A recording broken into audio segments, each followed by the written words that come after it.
Assalamualaikum warahmatullahi wabarakatuh. Perkenalkan, nama saya Nura Priani. Saya dari kelas B di Prodi Manajemen dengan NPM 101201060. Jadi, di video kali ini saya akan mempresentasikan atau meresum sebuah materi bab 2 di mata kuliah Pendidikan Agama Islam, yaitu mengenai kedudukan syahadatain dalam syariat Islam. Video ini saya buat untuk melengkapi salah satu tugas mata kuliah saya, yaitu Pendidikan Agama Islam. Kedudukan syahadatain dalam syariat Islam. Syahadatan merupakan syariat Islam sama dengan syariat sholat, zakat, puasa, haji, munakahah, jihad, dan lain sebagainya.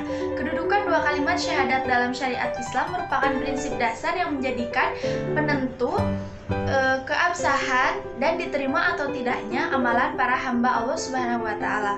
Kedudukan syahadatan dalam Islam yaitu ada rukun pertama atau rukun Islam. Syahadatan adalah syariat Islam yang sangat menentukan pelaksanaan syariat Islam selanjutnya. Syarat sah melaksanakan syariat sholat, zakat, puasa, haji adalah muslim. Muslim adalah dia yang sudah menyatakan dirinya Muslim, yaitu melaksanakan syahadat. Rasulullah SAW menjelaskan bahwa dakwah tauhid adalah materi pertama yang harus disampaikan pada orang yang Muslim. Ini bertujuan untuk agar orang non-Muslim mengetahui bahwa Tuhan yang kita imani, yang kita yakini dalam agama Islam adalah Allah Subhanahu wa Ta'ala semata. Yang kedua yaitu perwujudan al-wala dan al-bara. Kalimat la ilaha illallah terdiri dari dua pernyataan, yaitu la ilaha dan illallah.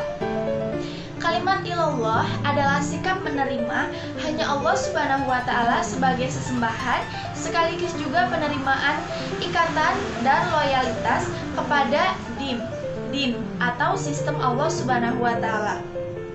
Dan inilah yang disebut dengan al-wala. Berikut kita akan membahas pernyataan-pernyataan, yaitu yang pertama ada misi para rasul.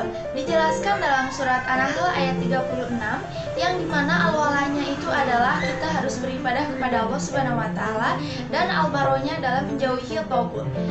Kita harus beribadah kepada Allah Subhanahu wa Ta'ala, bahwasanya kita akan menjalankan segala yang diperintahkan dan kita akan menjauhi segala larangannya. Kemudian menjauhi taghut. Taghut itu apa? Taghut adalah segala sesuatu yang melampaui Allah sehingga kita menyembah di selain Allah.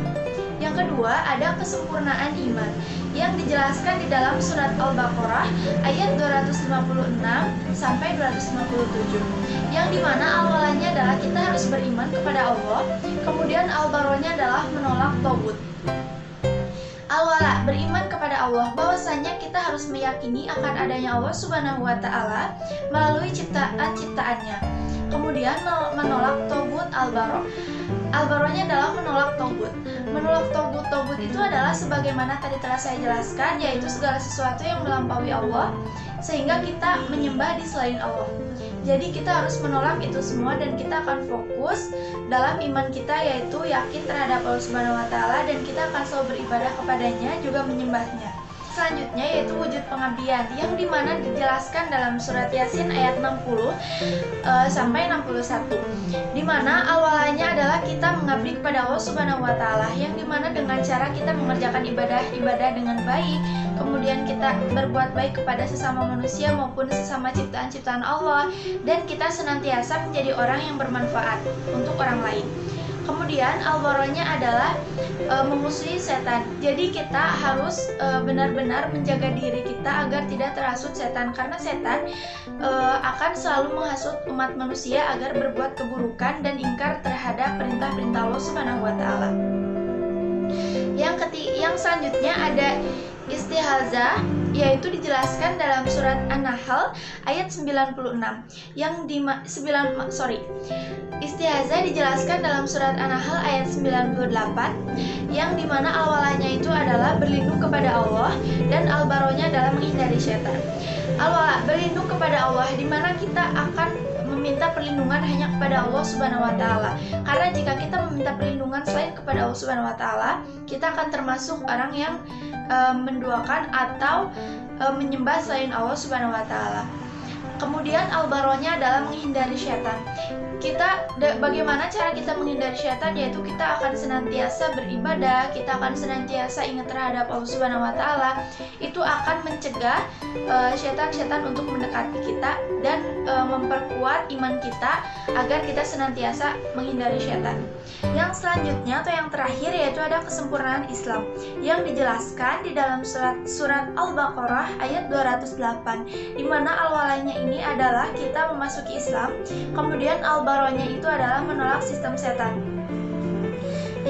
Yang dimana kita masuk Islam yaitu dengan cara kita mengakui sebagai muslim, yaitu tadi telah saya jelaskan kita akan mengucapkan 2 kalimat syahadat ini sebagai syariatnya.